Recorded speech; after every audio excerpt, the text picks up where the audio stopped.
Halo, selamat datang kembali di podcast Tanya Jiwa.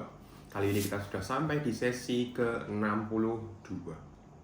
Di sesi 62 ini kita akan membicarakan satu hal yang menarik sebetulnya ya, karena ini adalah masalah kepribadian sebetulnya. Masalah kepribadian yang jahat sebetulnya sih. Sangat-sangat jahat dari sisi kemanusiaan pun begitu ya, dari sisi psikologi humanistik. Dan kita lihat dari sisi manapun, rasa-rasanya juga jahat banget gitu. Sampai-sampai mungkin orang ketika melihat orang yang seperti ini kok berpikir, kok bisa sih orang sampai kayak gitu? Nah, itu. Nah, sampai ya, saking jahatnya nih, sampai karakteristik ini disebut dengan nama The Dark Triad. The Dark Triad artinya segitiga kejahatan, kegelapan. Dan bahkan sampai sekarang itu nambah satu lagi. Jadi udah bukan triad lagi, sudah bukan segitiga lagi, tapi segi empat. The Dark Tetrad namanya. The Dark Tetrad ini berarti ada 4 gangguan kepribadian atau 4 masalah kepribadian yang dikategorikan sebagai kepribadian yang gelap, yang jahat, evil bahkan. Kenapa bisa seperti itu? Nanti kita dengarkan ya. Karena ciri-ciri utamanya dari masalah kepribadian ini adalah orang ini selalu membuat orang lain itu menderita. Menderitanya macam-macam sih, tergantung dari tipe kepribadiannya ini. Selalu membuat masalah dalam sosial. Kemudian selalu memanfaatkan orang lain, memanipulasi orang lain, menyakiti orang lain. Sehingga 4 tipe kepribadian ini yang condong ke arah gelap gitu ya, jahat. Oke, kita langsung mulai aja mungkin ya, daripada kita bertele-tele malah kelamaan ya. Saya sebutkan 4 tipe kepribadian atau gangguan kepribadian yang termasuk dalam The Dark Tetrad. Yang pertama namanya adalah Machiavellianism. Machiavellianism. Namanya ini diambil dari namanya Niccolo Machiavelli, seorang penulis dari Italia. Nanti kita akan bicarakan. Yang kedua namanya adalah Narcissism. Yang ketiga namanya adalah Psychopathy, psikopat. Kemudian yang keempat itu adalah yang baru masuk ya, namanya adalah sadism.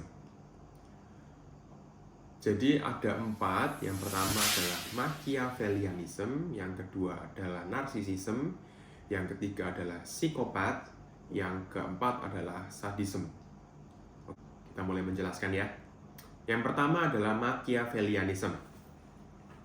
Machiavellianism ini adalah sebetulnya dulu ini sebagai unsur politik gitu ya, politik Machiavelli gitu ya, nama aliran politik lah gampangannya gitu.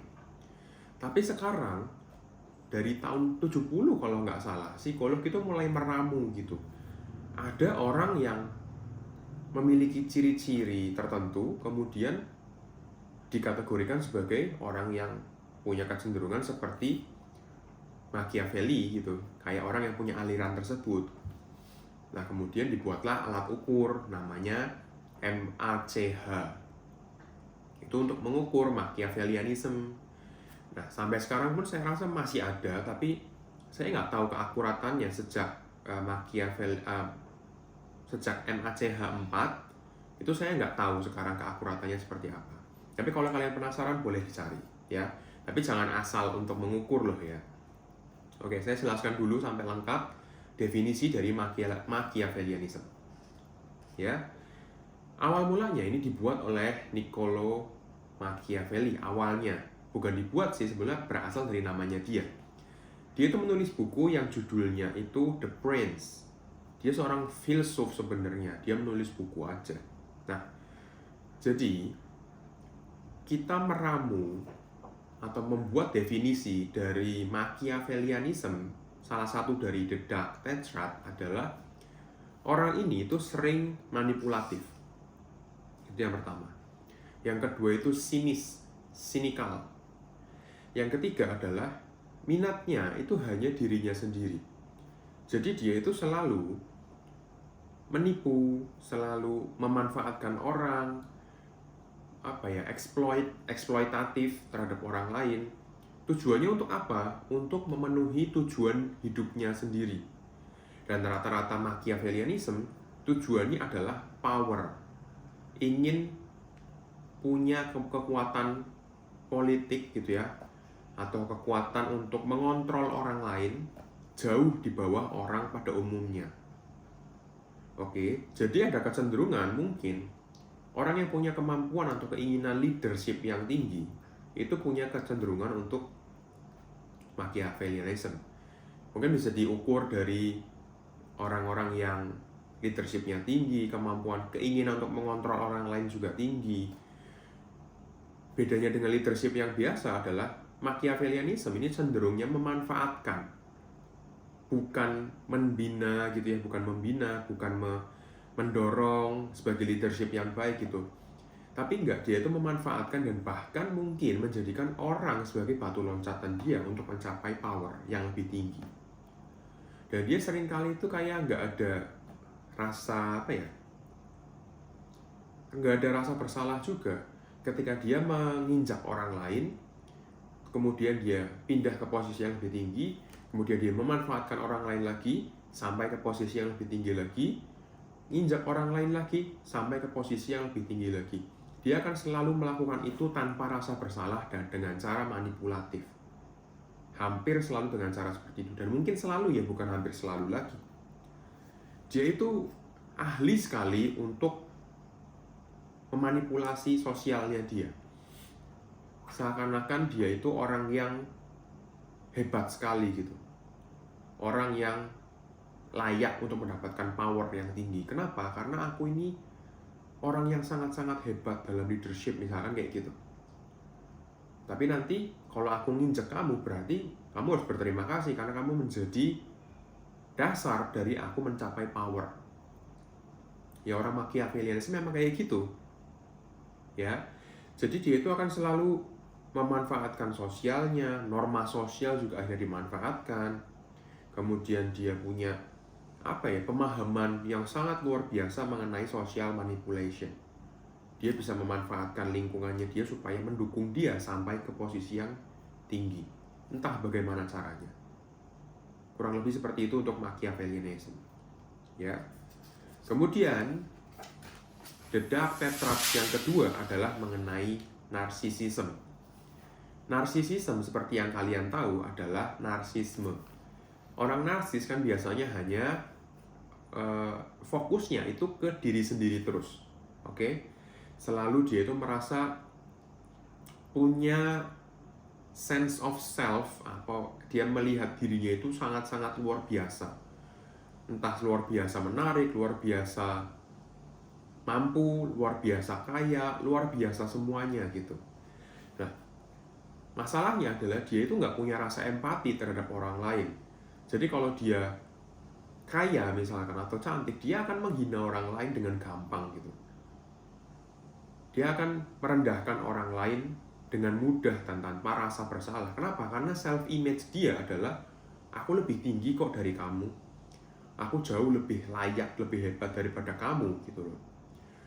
Dan kemudian dia itu sangat-sangat butuh yang namanya admiration, atau butuh untuk dikagumi. Kalau kamu nggak kagum sama dia, dia marah sama kamu nanti. Ya, karena dia akan memposisikan selalu dia ada di posisi yang lebih tinggi dari kamu. Jadi kalau kamu nggak memposisikan lebih rendah, kamu nggak kagum sama dia, kamu nggak memberikan pengakuan kepada dia, dia akan marah. Dia juga biasanya ada rasa entitlement, kayak keharusan untuk menyembah dia misalkan. Karena dia cantik, karena dia kaya, orang harus ngikutin dia dong gitu. Orang harus ngikutin saya dong. Dia punya rasa seperti itu. Kemudian dia seringkali eksploitatif. Misalnya, orang yang ngikuti dia karena menyembah dia kan, dia akan memanfaatkan orang itu. Misalnya disuruh-suruh, misalnya disuruh untuk melakukan apa yang dia mau gitu ya. Seperti itu, eksploitatif. Kemudian dia juga nggak pernah memikirkan perasaannya orang lain, yang penting itu aku. Kemudian rasa empatinya juga sangat-sangat kurang.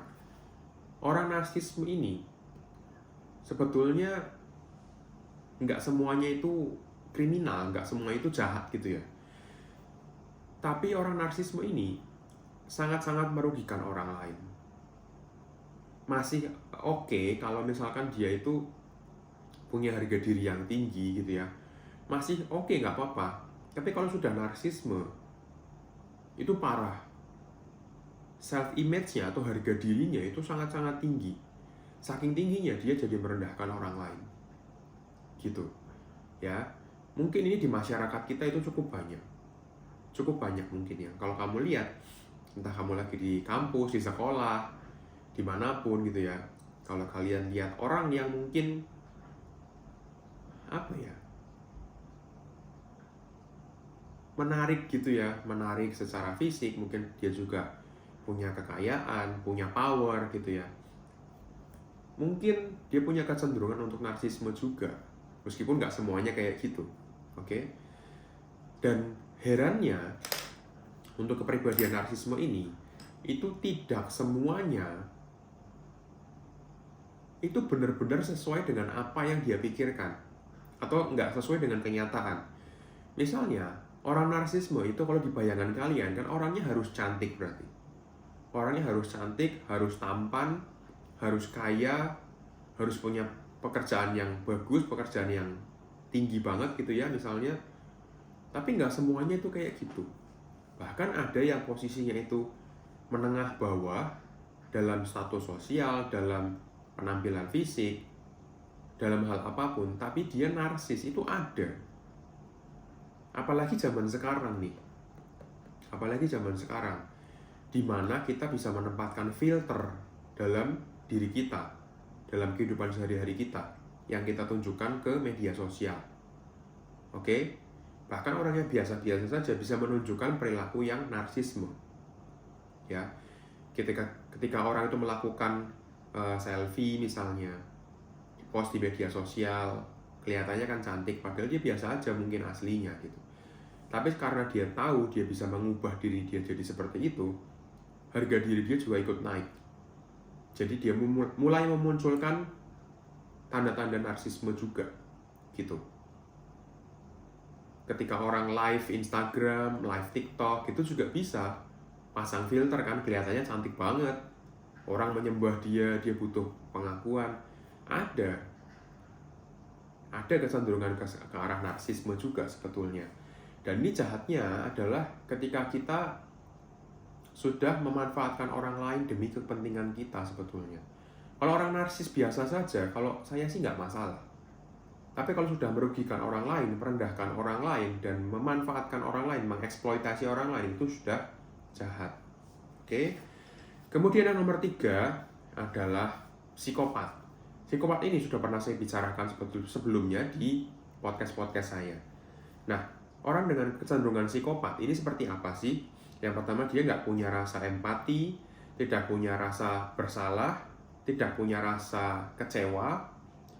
Yang ada, dia hanya merasakan senang kalau dia bisa menstimulasi dirinya. Karena dia itu orangnya sangat butuh stimulasi dalam hidupnya. Kalau enggak, dia akan cepat bosan gitu. Entah dengan relasi yang baru terus, entah dengan kegiatan yang berbahaya terus, atau kriminal, gitu juga bisa. Kemudian dia itu cenderungnya sangat-sangat manipulatif. Oke, memanfaatkan orang lain demi kepentingan dirinya. Biasanya orang dengan kecenderungan psikopat ini, orangnya itu punya daya tarik yang sangat-sangat bagus gitu ya. Jadi orang tertarik buat ngikutin dia, tertarik buat membantu dia, tertarik untuk dimanfaatkan oleh dia karena dia sangat pintar untuk memanfaatkan kondisi orang lain gitu. Orang lain supaya kasihan, supaya membantu dan lain-lain. Tapi daya tariknya itu bukan alami dari dianya, tapi dia buat. Dia belajar bagaimana caranya untuk menarik orang lain. Dan dia pintar banget dalam hal itu, hati-hati. Kemudian ada perilaku antisosial yang sangat-sangat impulsif. Misalnya, dia nggak segan untuk mukul orang lain hanya karena dia nggak suka. Dia nggak segan melakukan tindakan kriminal hanya karena dia butuh. Dia nggak segan untuk memukul, membunuh, melukai orang lain hanya karena mungkin hal kecil. Dia nggak akan segan-segan dengan hal itu, ya, karena dia nggak peduli dengan norma, nggak peduli dengan kondisi orang lain gitu ya, nggak ada empati sama sekali. Oke, orang dengan kecenderungan psikopati biasanya sering berurusan dengan hukum. Oke, jadi ya kalian bisa nilai sendirilah orang ini kayak psikopat itu kayak gimana. Dan ada checklistnya untuk menentukan apakah orang ini psikopat atau tidak. Silakan tonton dan lihat podcast saya sebelum-sebelumnya mengenai psikopati. Nanti di situ ada informasi yang lebih lengkap mengenai psikopati. Oke. Yang keempat adalah mengenai sadisme. Ini baru masuk sebetulnya. Tadinya kan tria tuh 3 tok. Sekarang 4. Ada sadisme yang masuk ke dalam tetrat sekarang namanya. Kenapa sadisme ini masuk? Karena sekarang sepertinya sudah mulai banyak juga gitu. Kenapa?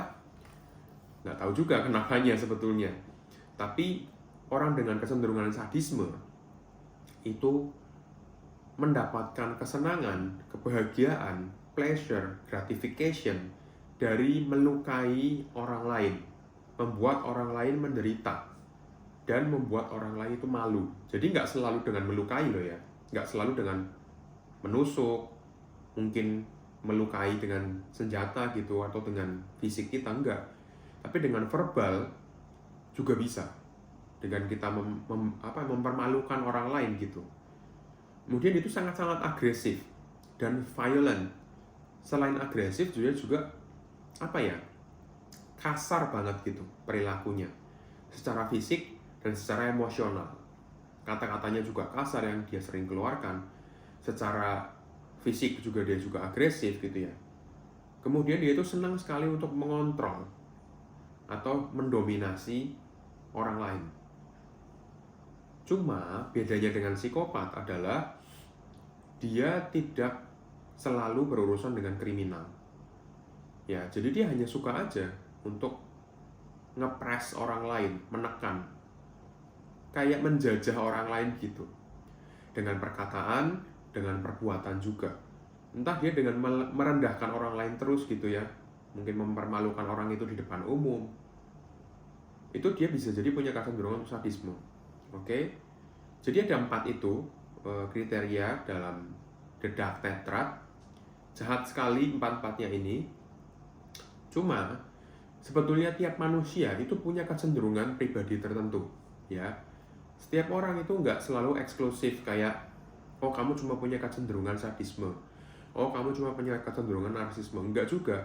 Orang itu dinamis sekali, ya. Jadi ada alat ukurnya. Kalau saya biasanya menggunakan alat ukur yang namanya MCMI namanya. Nah, dengan MCMI ini kita bisa mengukur level kepribadian seseorang. Kemudian dia ada lebih terganggunya ke arah mana. Cuma sayangnya dalam MCMI itu nggak ada kriteria Machiavellianism. Adanya adalah sadism. Psikopati itu lebih ke arah antisosial, ya, antisocial personality disorder. Kemudian ke arah narsisism, itu ada semua, ya. Jadi kalau kalian ingin mengukur kepribadian kalian seperti apa, atau mungkin orang yang bekerja di forensik ingin mengetahui apakah orang ini punya kecenderungan dalam The Dark Tetrad ini, dia bisa ukur dengan cara MCMI 4. Datang ke psikolog atau psikolog forensik, biasanya mereka punya alat ukurnya. Oke? Dan setiap orang pasti punya level kepribadiannya sendiri. Orang pasti punya kecenderungan sadisme juga ada. Tapi berapa tingkatnya? Apakah rendah sekali, apakah menengah, ataukah tinggi? Kemudian apakah orang ini punya kecenderungan psikopat atau antisosial, apakah rendah, menengah, tinggi gitu. Jadi semua orang itu punya kepribadian yang sangat-sangat dinamis gitu. Nggak pasti ini satu aja gitu, enggak. Tapi ada ini, oh ini rendah nih, ada kecenderungan sedikit gitu. Makanya kalau ada orang tanya, loh katanya saya kepribadiannya itu ini, apa namanya, kepribadian yang melankolis misalnya gitu ya. Kok tapi aku kadang-kadang punya kepikiran untuk ngomong kasar sama orang lain. Ya justru karena itu kepribadian itu dinamis. Kita nggak cuma punya satu kepribadian yang apa ya, memang sih kadang-kadang kita punya kepribadian yang dominan, tapi kadang-kadang nggak cuma itu gitu. Kita punya juga kepribadian yang nggak dominan, kadang-kadang keluar gitu loh maksudnya. Ya sangat-sangat dinamis sekali sih kepribadian kita gitu. Ya, semoga dari apa yang saya infokan pada hari ini, semoga bermanfaat bagi kalian semua. Tapi saya titip pesan, mohon jangan self-diagnose ya. Jangan mendiagnosa diri sendiri. Jangan mendiagnosa orang lain. Cukup kalian gunakan informasi yang ada di dalam podcast ini untuk diri kalian sendiri supaya berjaga-jaga saja. Kalau kalian ketemu dengan orang yang dengan kriteria seperti yang sudah saya sebutkan. Oke? Jangan self-diagnose, jangan mendiagnosa orang lain tanpa keahlian yang jelas. Oke? Kurang lebih seperti itu di podcast Tanya Jiwa ke sesi 62 ini. Semoga cukup membantu kalian. Saya Ferdian Permana, MC Psikolog. Mohon undur diri dan semoga kalian semua dalam kondisi baik dan salam sehat jiwa. Bye-bye.